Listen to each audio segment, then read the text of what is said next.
حضرت مولانا عبدالجبار صاحب دامت برکاتہ العالیہ سے گزارش کروں گا کہ حضرت تشریف لائیں اور اپنے مواعظ حسنہ سے ہم سب کو مستفید فرمائیں۔ آپ حضرت کے بیان کے بعد دعا ہو جائے گی، تشریف رکھ لیں، چائے پی کر کے اس کے بعد نماز ہوگی، اس کے بعد ہی جائیں، اس سے پہلے جانے کی کوشش نہ کریں۔ یہ حضرت کا بیان بالکل آخری بیان ہے۔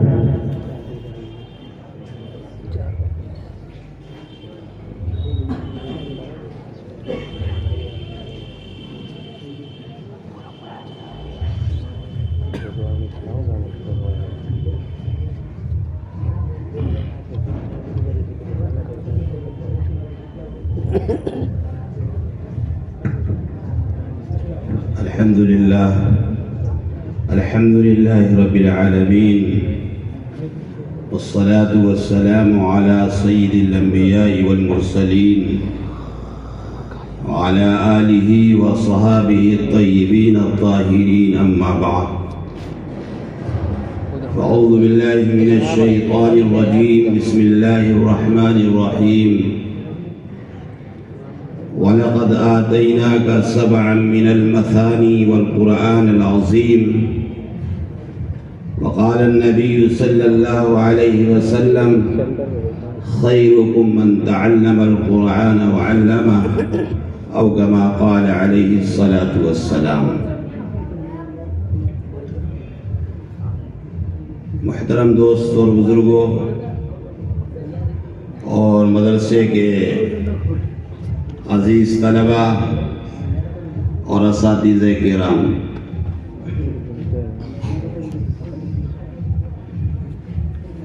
ابھی ہم نے آپ نے بچوں کا پروگرام سنا اور اپنی آنکھوں سے دیکھا،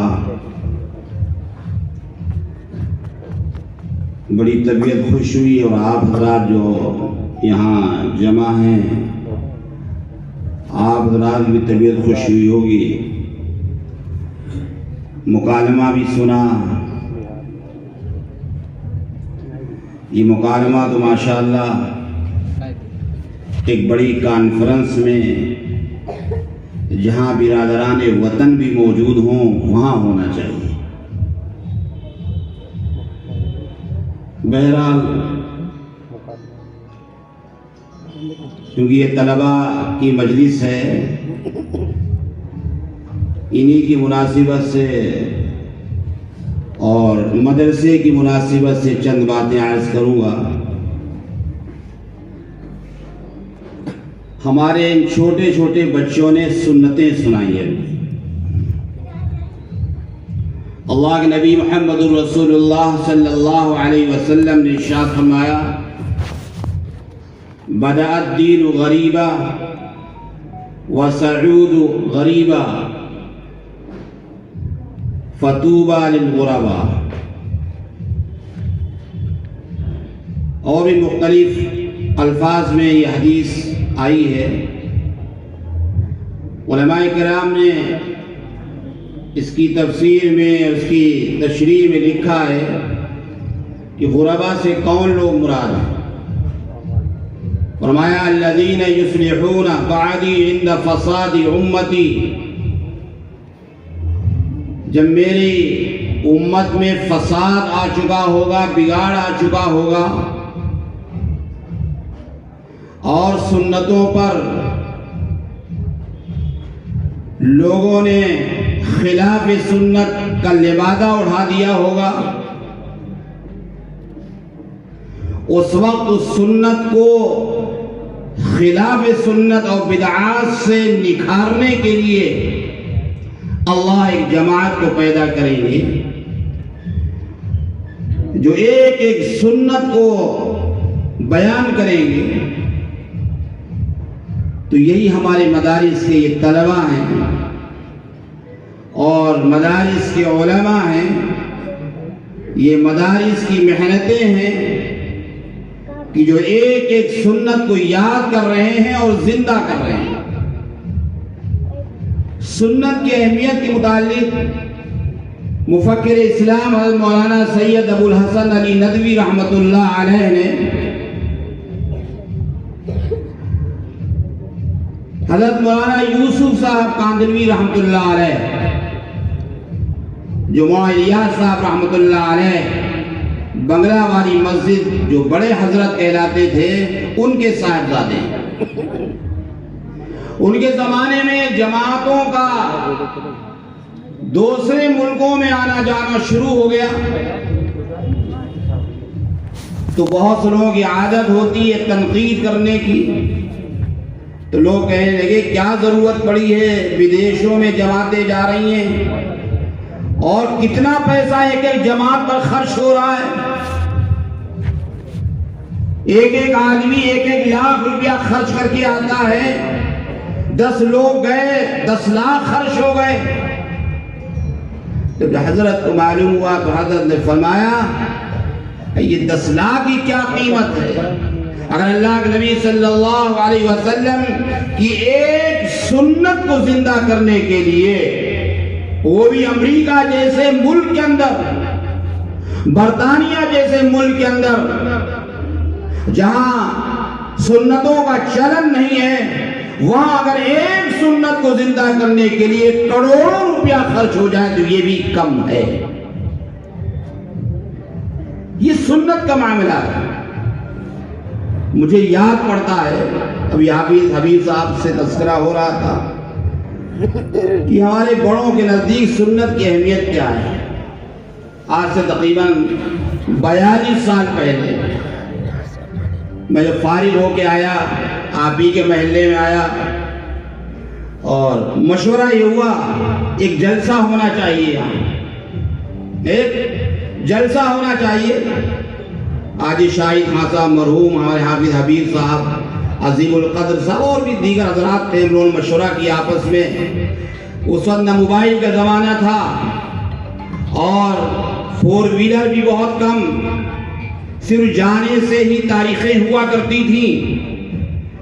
ہمارے مشورے میں طے پایا کہ امام العارفین حضرت مولانا قاری سید صدیق احمد صاحب باندھوی نور اللہ مرقدہ کو دعوت دی جائے۔ میں نے سفر کیا، حضرت کو دعوت دی۔ حضرت کبھی قنوج سے پہلے تشریف نہیں لائے تھے۔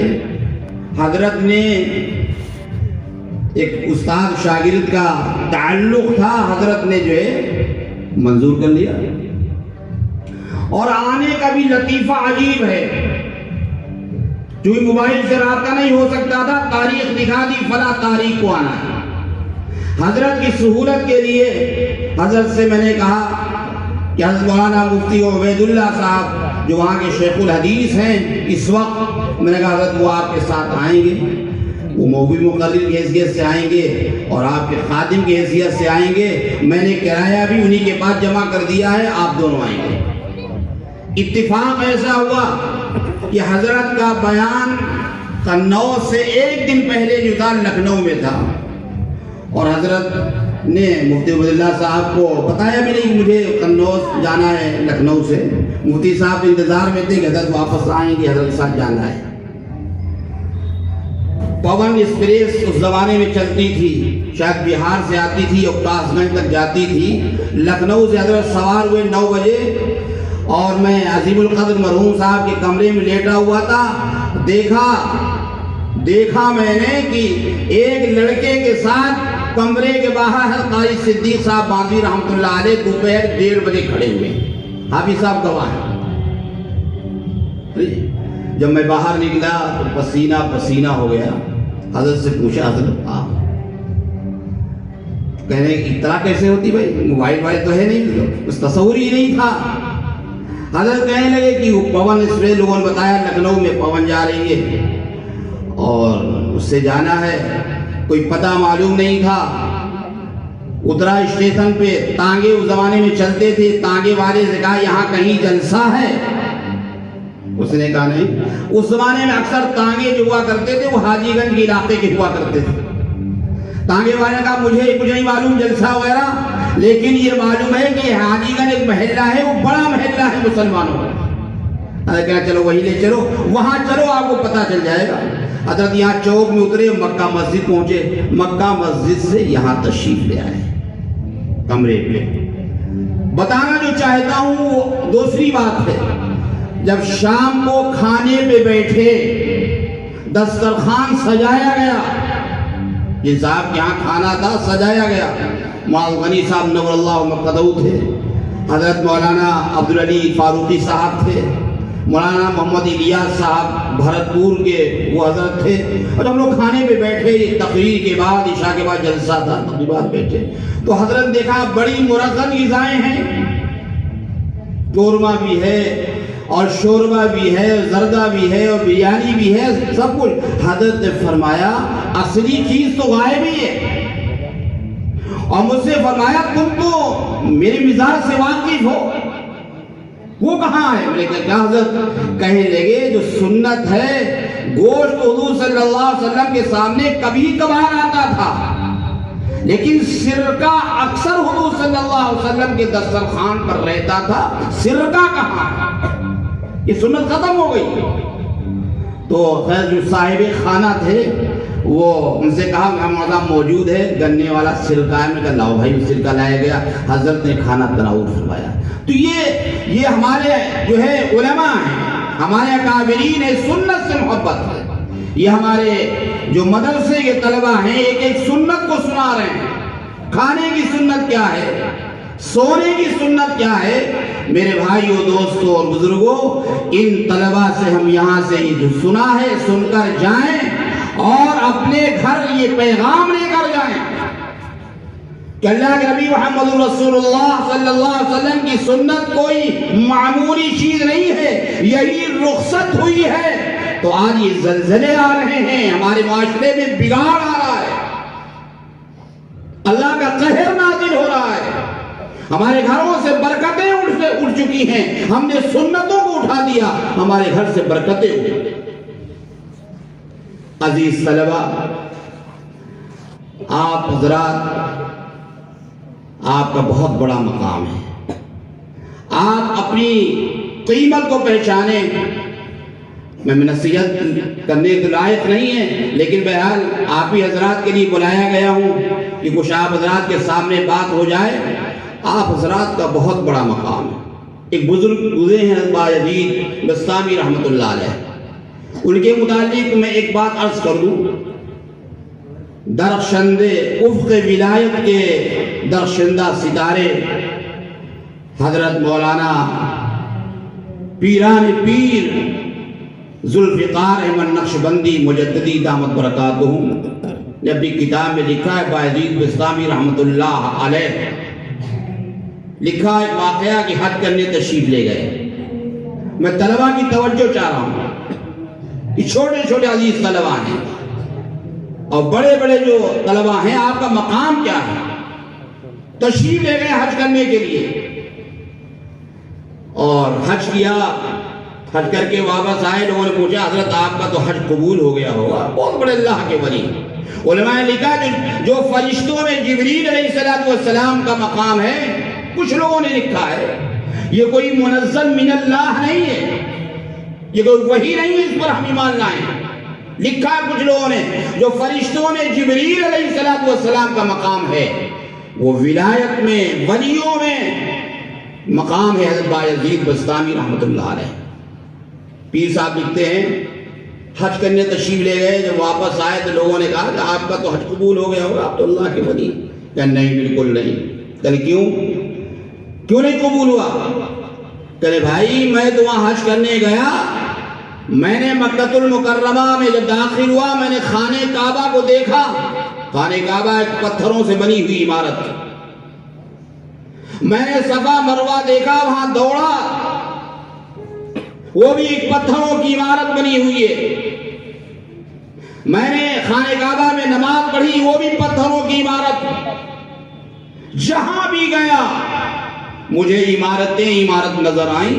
جب عمارت نظر آئی، مکان نظر آیا، مکی نظر نہیں آیا، تو پھر کیسے میرا حج قبول ہو سکتا ہے؟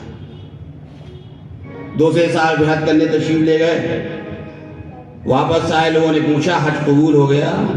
کہ نہیں قبول ہوا۔ کچھ علامت محسوس ہوئی، معلوم ہوئی، مکان نظر آیا، کہیں کہیں مکین کی تجلی بھی نظر آئی، لیکن کہیں کہیں نظر آئی، قبول نہیں ہوا۔ تیسری مرتبہ پھر حج کرنے تشریف لے گئے اور واپس آئے. لوگوں نے پوچھا قبول ہوا؟ کہ ہاں حج قبول ہو گیا. اب کی خانہ کعبہ کی عمارت نظر نہیں آئی، میرین افزرین کی عمارت نظر نہیں آئی، عرفات کا میدان نظر نہیں آیا. اب کی جہاں بھی گیا اللہ کی تجلی نظر آئی. مکان غائب تھا، ہر جگہ مکی کا تجلی تھی، مکی ہی دکھ رہا. اسی کا مطالبہ ہے مسلمان سے. حدیث احسان کے اندر جو حدیث جبرائیل کہلاتی ہے، اللہ کے نبی محمد الرسول اللہ صلی اللہ علیہ وسلم نے سے حضرت جبریل علیہ السلام نے پوچھا مل احسان، تو فرمایا کہ اس طرح اللہ کی عبادت کرو گویا کہ تم اللہ کو دیکھ رہے ہو. یہ باعث بستامی رحمت اللہ علیہ کا معاملہ، اتنا بڑا مقام و مرتبہ. ان کا واقعہ کتابوں میں لکھا ہوا ہے کہ بچپن میں ان کے والد کا انتقال ہو گیا. 5 سال کے تھے. والدہ اپنے بچے کو لے کر گئی استاد کے مولوی صاحب پاس، اور مولوی صاحب کے حوالے کیا اور کہا آپ ان کو مولانا بنا دیں، عالم بنا دیں اور ولی بنا دیں. بچوں سنو، ولی بنا دیں اور عالم بنا دیں. اور فرمایا ان کو اس وقت تک چھٹی مت دینا جب تک کہ عالم نہ بن جائیں. ہم تو 8ویں دن حاضر ہو جاتے ہیں مودودی صاحب کے پاس، صدر مدری صاحب کے پاس. جہاں 1 مہینہ ہوا ہمیں چھٹی چاہیے، جہاں 1 مہینہ ہوا چھٹی چاہیے. والدہ کہہ رہی ہیں چھٹی مت دینا جب تک یہ عالم نہ بن جائیں. وعدہ کر لیا. چند مہینوں کے بعد بایزید بستامی رحمت اللہ علیہ نے چھٹی مانگی. اب استاد صاحب تزمزم میں پڑ گئے کہ اگر چھٹی دیتا ہوں تو میں نے ان کی والدہ سے جو عہد کیا ہے، جو وعدہ کیا ہے، وہ وعدہ ٹوٹتا ہے، اور اگر میں چھٹی نہیں دیتا ہوں تو بچے کا دل ٹوٹتا ہے. معصوم بچہ ہے، چھوٹا بچہ ہے. ایک شرط لگا دی، وہ شرط جب پوری نہیں ہو پائے گی چھٹی نہیں ملے گی. بچے سے کہا جاؤ آج اتنا سبق یاد کر کے لاؤ، اتنا سبق یاد ہو جائے گا تو چھٹی ملے گی، اور نہیں یاد ہوگا تو چھٹی نہیں ملے گی. اور اتنا سبق بتلا دیا کہ اس کو یاد کر لینا ممکن نہیں تھا بلکہ محال تھا، ناممکن تھا. اب وہ گئے بایزید بستامی گئے، یاد کیا تھوڑی دیر، اس کے بعد قرآن شریف رکھ دی. حفظ کر رہے ہیں قرآن شریف. اللہ کے سامنے کھڑے ہو گئے اور خوب نماز پڑھی، اور نماز پڑھنے کے بعد اللہ کے سامنے ہاتھ اٹھا دیے، خوب رو رو کر دعا مانگ رہے ہیں. یہ بھی اللہ ہی نے دل کے اندر بات ڈالی، اللہ سے دعا مانگ رہے ہیں اللہ آج والدہ کی یاد آ رہی ہے، آج گھر جانا چاہتا ہوں، استاد نے اتنا سبق دے دیا ہے، اے اللہ مجھے یہ سبق یاد کرا دے، مجھے یہ سبق یاد کرا دے. خوب رو رو کر اللہ سے دعائیں مانگ رہی ہیں. اور اس کے بعد جو ہے پھر جو اللہ سے دعا مانگی، اس کے بعد جو یاد کیا ہے قرآن پاک کو، جتنا سبق استاد نے دیا تھا وہ سارا سبق یاد ہو گیا. پہنچے استاد کے پاس، سبق سنایا. استاد بھی حیران پریشان. استاد نے پوچھا کیا ہوا، بات بتا دی کہ جاؤ چھٹی تمہاری. گھر پہنچے، اب سنو. گھر پہنچے، دروازہ کھٹکھٹایا. امی جان دروازہ کھولیے، با یزید آیا ہے. امی جان دروازہ کھولیے، با یزید آیا ہے. امی جان دروازہ کھولیے، با یزید آیا ہے. تیسری مرتبہ ماں نے کہا کون با یزید؟ تمہارا لڑکا آیا ہے. فرمایا لوٹ جاؤ، ہمارا کوئی لڑکا نہیں، ہمارا لڑکا جو ہے وہ تو مکمل عالم بن کر آئے گا، اس سے پہلے آ ہی نہیں سکتا ہے. لوٹ جاؤ، تمہارے لیے کوئی دروازہ نہیں، تو ہمارے لڑکے نہیں.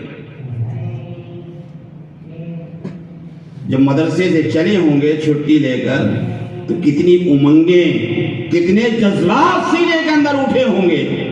یہ ماں کے پاس جا رہا ہوں، ماں میرا چہرہ دھلائے گی، ماں مجھے گرم گرم روٹی کھلائے گی، ماں مجھے آج اپنے بستر پر لٹائے گی.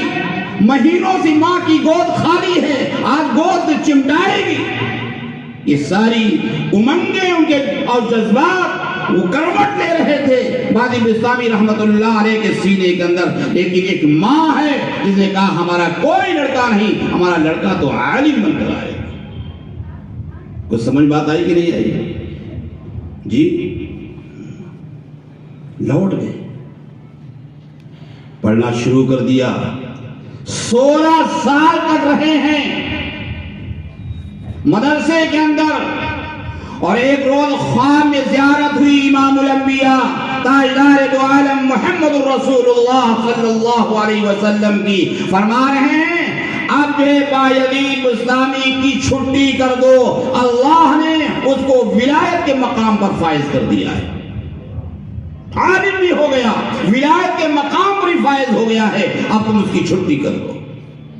رات میں خواب میں دیکھا, اسی وقت استاد صاحب تشریف لے گئے, دیکھا کمرے کے اندر کھڑے ہوئے تہجد کی نماز پڑھ رہے ہیں. اللہ, تہجد کی نماز امام العارفین حضرت مولانا قاری سید صدیق صاحب باندوی رحمۃ اللہ علیہ فرمایا کرتے تھے ہم لوگوں سے, طالب علموں سے, کہ اگر اس نورانی اور عرفانی ماحول کے اندر جو مدرسے کا ماحول ہے, جہاں اساتذہ کی توجہات پڑھ رہی ہیں, جہاں اللہ کی رحمتیں نازل ہو رہی ہیں, جہاں قال الرسول قال اللہ کی صدائیں گونج رہی ہیں, جہاں ماحول نورانی ماحول ہے, اللہ والا ماحول ہے اور عرفانی ماحول ہے, اگر اس ماحول کے اندر رہ کر بھی طالب علم تہجد گزار نہ بن سکا تو مدرسے سے جانے کے بعد کبھی بھی وہ تہجد گزار نہیں بن سکتا. اس لیے حضرت کے یہاں ایک قانون تھا ہتھورا میں, اور آج بھی ہے. اسی لیے قانون یہ ہے کہ مغرب کی نماز کے بعد ہر حافظ قرآن کے لیے لازم ہے کہ 6 رکعت اوابین پڑھے, اس میں ایک پارہ قرآن شریف پڑھے. قرآن شریف بھی یاد رہے گا اور دوسرے اوابین پڑھنے کی یہاں سے جو ہے ان کی عادت پڑے گی. اور جب یہاں سے نکل کر جائیں گے تو یہ کہنے کو نہیں ملے گا یہ مولوی بن کر آئے ہیں سنتیں نہیں پڑھتے, یہ مولوی بن کر آئے ہیں تہجد نہیں پڑھتے, یہ مولوی بن کر آئے ہیں نمازیں قضا کرتے ہیں. اس لیے حضرت فرمایا کرتے تھے یہ ماحول نورانی ماحول ہے مدرسے کا, اس مدرسے کے ماحول کے اندر بھی اگر نماز کی پابندی نہیں ہوئی پھر کہاں ہوگا. کیا خواب دیکھا کہ اللہ کے نبی محمد الرسول اللہ صلی اللہ علیہ وسلم ارشاد فرما رہے ہیں کہ اللہ نے ان کو عالم بھی بنا دیا اور ولایت کے مقام پر فائز فرما دیا ہے, اب ان کو رخصت کر دو. گئے, دیکھا تہجد کی نماز پڑھ رہے ہیں. اسی وقت بلایا, صافہ باندھا, خلافت عطا فرمائی اور کہا اب آپ تشریف لے جائیں. اب والدہ کی خدمت میں پہنچے, والدہ نے گلے سے لگا لیا اور پھر اللہ سے دعائیں کی, ہاتھوں سے ہاتھ اٹھا کر, اے اللہ میری یہی آخری تمنا تھی کہ میرا بچہ جو ہے عالم بن جائے, اللہ کا ولی بن جائے. اب یہ بن چکا ہے, میری آنکھیں ٹھنڈی ہو چکی ہیں, اے اللہ اب مجھے اٹھا دے. اے طلباء عزیز, آپ کا تو بہت بڑا مقام ہے. میں نے جو آیت کریمہ قرآن مقدس کی تلاوت کی ہے, اس کی تفسیر میں سفیان بن عیینہ رضی اللہ تعالیٰ عنہ فرمایا کرتے تھے کہ اللہ تبارک تعالیٰ نے جس کو قرآن کی دولت عطا فرما دی اور پھر اگر وہ دنیا کی طرف متوجہ ہو رہا ہے, گویا کہ وہ قرآن مقدس کی توہین کر رہا ہے. قرآن کی دولت اس دنیا کے اندر دنیا کے تمام عہدے بادشاہت پر جا کر ختم ہوتے ہیں, اور روحانی مقام جو ہے یہ اللہ نے جو عطا فرمایا ہے, قرآن کا مقام یہ بہت بڑا مقام ہے, اور جس کو اللہ نے یہ سعادت بخش دی ہے, جس کے سینے میں قرآن ہے, اس کا بہت بڑا مقام ہے. قیامت میں بڑے بڑے تاج اچھلتے ہوئے نظر آئیں گے. یہ دنیا کے اندر جو تاجدار ہیں یہ سب بے تاج نظر آئیں گے, لیکن ایک دیہات کا غریب طالب علم جس کے ماں باپ نے اپنے بچے کو حافظ قرآن بنایا ہوگا, اللہ ان کے ماں باپ کو نور کا تاج پہنائے گا. یہ فرعون, نمرود, شداد اور یہ سلطان مغلیہ اور یہ بڑے بڑے بادشاہ جو یہاں تاج جو ایک تاج پہنتے تھے، ایک تاج لگاتے تھے، اپنے آپ کو رعونت اور فخر و غرور اور گھمنڈ کے سامنے کسی کو کچھ نہیں سمجھتے تھے، ان کے سارے کے سارے تاج بے تاج نظر آئیں گے۔ اور تاج اس کو دیا جائے گا ایک غریب دیہات کا طالب علم، ان کے ماں باپ کو، جنہوں نے اپنے بچے کو حافظ قرآن بنایا۔ میرے بھائیو، دوستو، بزرگوں، یہ ہمارے بچے عزیز طلبہ، ان سے اللہ دین کا کام لے گا، اور بہت بڑا کام۔ اور یہ مدرسہ جو ہے، آپ کیا سمجھتے ہیں، اس وقت دنیا کے اندر جو فتنوں کی یلغار چل رہی ہے، الہادی یلغار، عقائد کی یلغار، ذہنی یلغار، فکری یلغار، مادی یلغار، جتنی یلغار اور جتنے فتنے اور جتنے حملے ہو رہے ہیں مسلمانوں کے عقائد پر، مسلمانوں کے اعمال پر، مسلمانوں کے قرآن پر، مسلمانوں کے دین پر، مسلمانوں کی شریعت پر، ہماری دعوت و تبلیغ پر، اگر ان تمام فتنوں کا کوئی مقابلہ کر سکتا ہے تو وہ ناقابل تسخیر قلعہ جو ہے وہ مدارس اسلامیہ، یہی مقابلہ کر سکتے ہیں تمام فتنوں کا۔ اور دنیا کے اندر کوئی طاقت، نہ حکومت، نہ بادشاہت، کوئی طاقت مقابلہ نہیں کر سکتی۔ اور خاص طور پر ان حالات میں جو ہمارے مدارس کو، ہمارے مکاتب کو نظر بد حکومت کی بھی لگ چکی ہو، برادران وطن بھی لگ چکی ہو، ان حالات میں مدارس سے اپنا تعلق قائم کرنا، مدارس سے اپنا رابطہ مضبوط کرنا، مدارس کی خدمت کرنا، مدارس کی توجہ کو مبذول کرنا ہر مسلمان کے لیے فرائض میں سے ایک اہم فریضہ بن جاتا ہے۔ آج سے 3 سال پہلے لندن کے اندر اسلام کے سارے مخالف تنظیمیں جمع ہوئی، اسلام کی سے ساری مخالف تنظیمیں جمع ہوئی لندن کے اندر، اور انہوں نے یہ میٹنگ کی کہ آج ساری دنیا کے اندر کوششیں ہو رہی ہیں کہ اسلام کو مٹا دیا جائے، قرآن کو مٹا دیا جائے، وہاں قرآن جلایا جا رہا، وہاں قرآن کو نظر آتش کیا جا رہا، وہاں جو ہے حدیث پر فتنے ہو رہے ہیں، اور یہ سارے کے سارے فتنے جو ہے مدارس یہ جو ہے اسلام پر ہو رہے ہیں، لیکن پھر بھی اسلام ترقی کرتا جا رہا ہے۔ اس کی کیا وجہ؟ 3 سال پہلے میٹنگ ہوئی لندن کے اندر، تو لوگوں نے متفقہ فیصلہ کیا کہ ہمارے سارے حربے، ہماری ساری تدبیریں جو ناکام ہو رہی ہیں، ہمارے سارے حربوں کو، ساری تدبیروں کو ناکام کرنے والا ملک ایشیا ہے، اور وہاں جو انڈیا ہے، جو ہندوستان ہے، وہاں ماوا، ملجا، منبع، سرچشمہ ہے، ان کے پاس ایسا خزانہ ہے، ایسی دولت ہے، اس دولت کے سامنے ہماری ساری تدبیریں جو ہیں وہ بیکار ہو رہی ہیں اور ناکام ہو رہی ہیں۔ اور صبح اخبار میں نکلا وہ تدبیریں کیا ہیں، اور ان تدبیروں کو ناکام کرنے والے سرچشمے کون ہیں، تو انہوں نے لکھا کہ ایشیا کے اندر جو ملک ہندوستان ہے وہاں 2 سرچشمے، 2 منبع ہیں، اور اخبار کے اندر 2 تصویریں چھپی ہوئی ہیں، ایک تو دارالعلوم دیوبند کی دارالحدیث کی تصویر چھپی ہوئی ہے، اور دوسرے مرکز بنگلہ والی مسجد کی تصویر چھپی ہوئی ہے، کہ یہ 2 سرچشمہ ہیں، یہ 2 منبع ہیں جہاں سے ہماری تدبیروں کو ناکام کیا جا رہا ہے۔ یہ مدارس اسلامیہ ہیں، یہ مکاتب اسلامیہ ہیں، اور جن کا سردار ام المدارس دارالعلوم دیوبند ہے، اسی سرچشمہ منبع کی وجہ سے آج ساری دنیا کے اندر جو ہم تحریکیں چلا رہے ہیں اور ناپاک تدبیریں کر رہے ہیں، ہماری ساری تدبیریں دارالعلوم دیوبند کے سامنے ناکام ہو رہی ہیں۔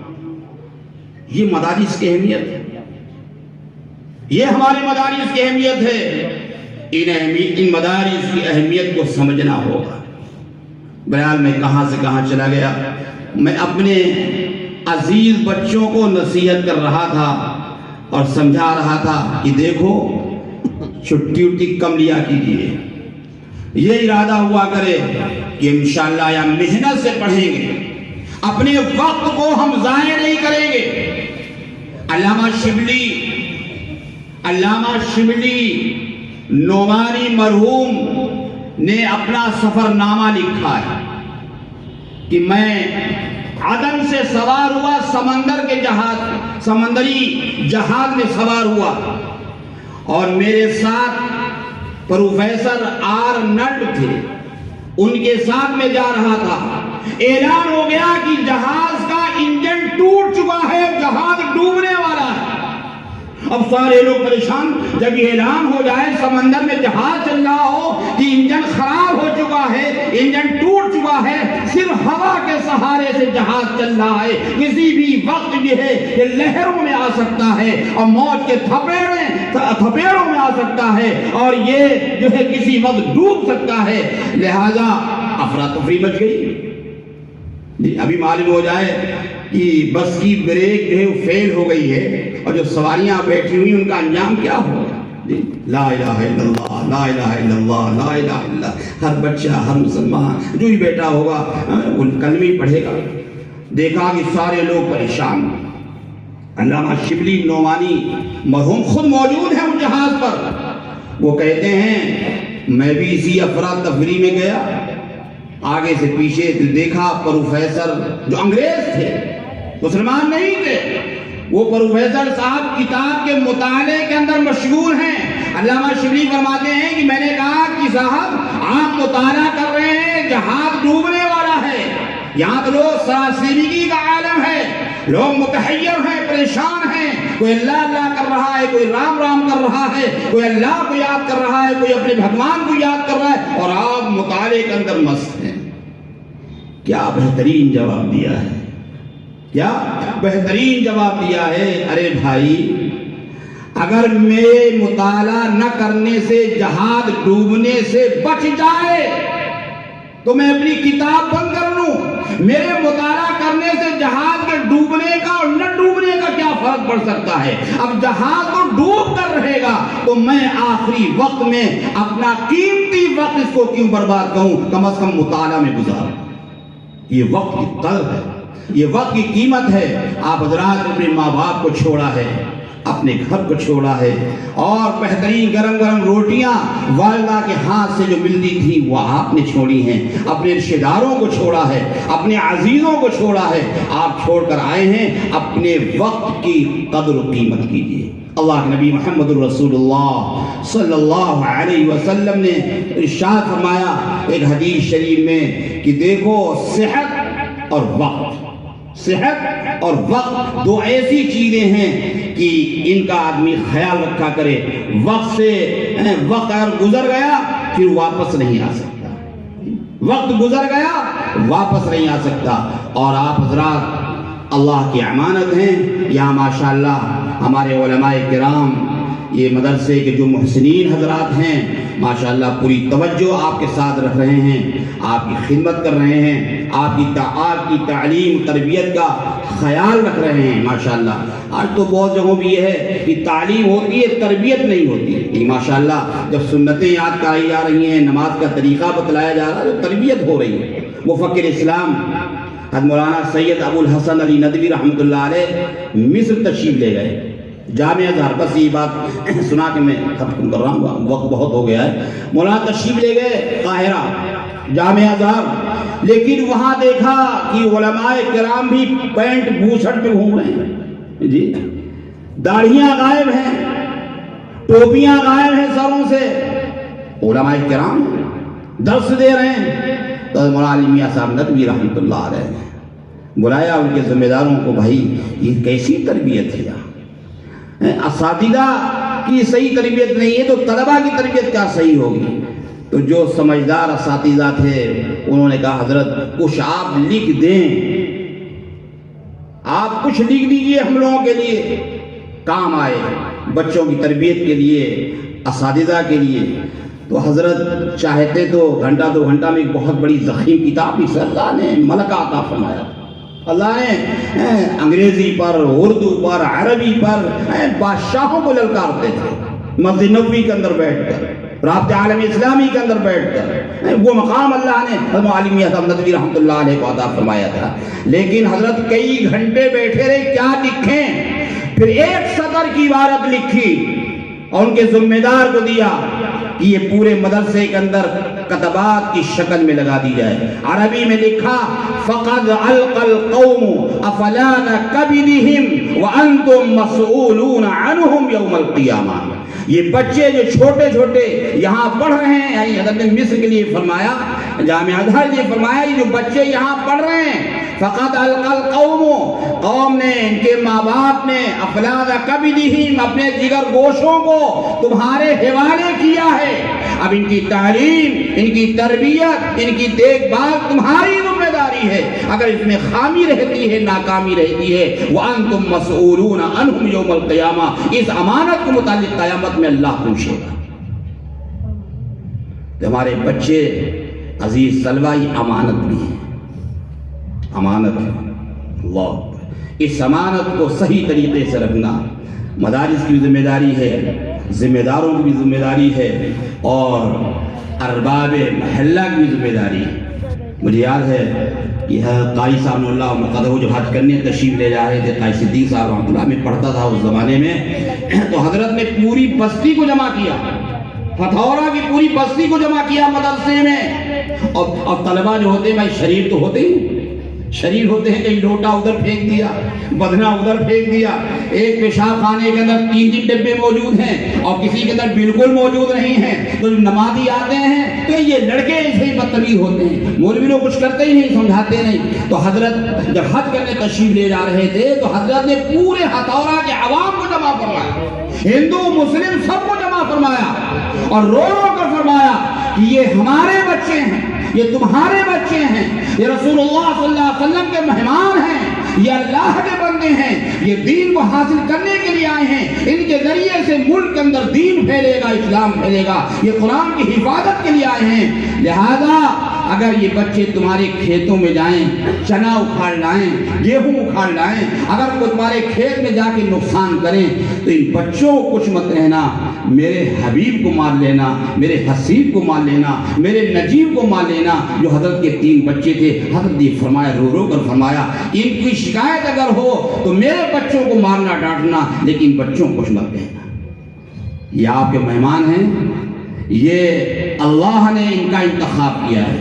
جس طریقے سے قرآن کا انتخاب ہوا ہے محمد رسول اللہ صلی اللہ علیہ وسلم کے لیے، جس طریقے سے نبوت رسالت انتخاب ہوا ہے اللہ کے نبی صلی اللہ علیہ وسلم کے لیے، اسی طریقے سے ان بچوں کا اللہ کی طرف سے قرآن پاک کی دولت حاصل کرنے کے لیے انتخاب ہوا ہے، تبھی تو آئے تھے۔ اس لیے میں چند باتیں عرض کی ہیں، وقت زیادہ نہیں ہے، کچھ اور کہا جاتا، میں نے جو باتیں کہی ہیں اللہ تبارک تعالیٰ میری گزارشات کو قبول فرمائے، اور ہمارے یہ طلبہ جنہوں نے پروگرام میں حصہ لیا اور جو رہ گئے ہیں، اللہ تبارک تعالیٰ ان کو اور مزید ترقی عطا فرمائے، اور ہمارے اس مدرسے کو اور بھی جتنے مدارس چل رہے ہیں اللہ دن رات چوگنی ترقی عطا فرمائے۔ وآخر دعوانا الحمدللہ رب العالمین۔ دعا فرمائے۔ الحمدللہ رب العالمین والصلاة والسلام على سید الانبیاء والمرسلین، اللهم صل على سيدنا مولانا محمد وعلى آل سيدنا مولانا محمد وبارك وسلم۔ ربنا آتنا في الدنيا حسنة وفي الآخرة حسنة وقنا عذاب النار۔ ربنا ظلمنا أنفسنا وإن لم تغفر لنا وترحمنا لنكونن من الخاسرين، واعف عنا واغفر لنا وارحمنا أنت مولانا فانصرنا على القوم الكافرين۔ یا اللہ جو پریشان حال ہیں پریشانیوں دور فرما، یا اللہ جو مقروض ہیں قرضے کے ادائیگی جان غیر فرما، یا اللہ تمام مسلمانوں کی جان مال عزت آبرو کی حفاظت فرما، اے اللہ ہماری مسجدوں مدرسوں خانقاہوں کی حفاظت فرما، اے اللہ ہم سب کو خاطہ بالخیر فرما۔ صلی اللہ علیہ وعلی آلہ وصحبہ واولادہ وازواجہ وذریاتہ اجمعین برحمتک یا۔ سارے لوگ تشریف رکھیں، اذان ہوگی، وقفہ ملے گا، چائے پی کے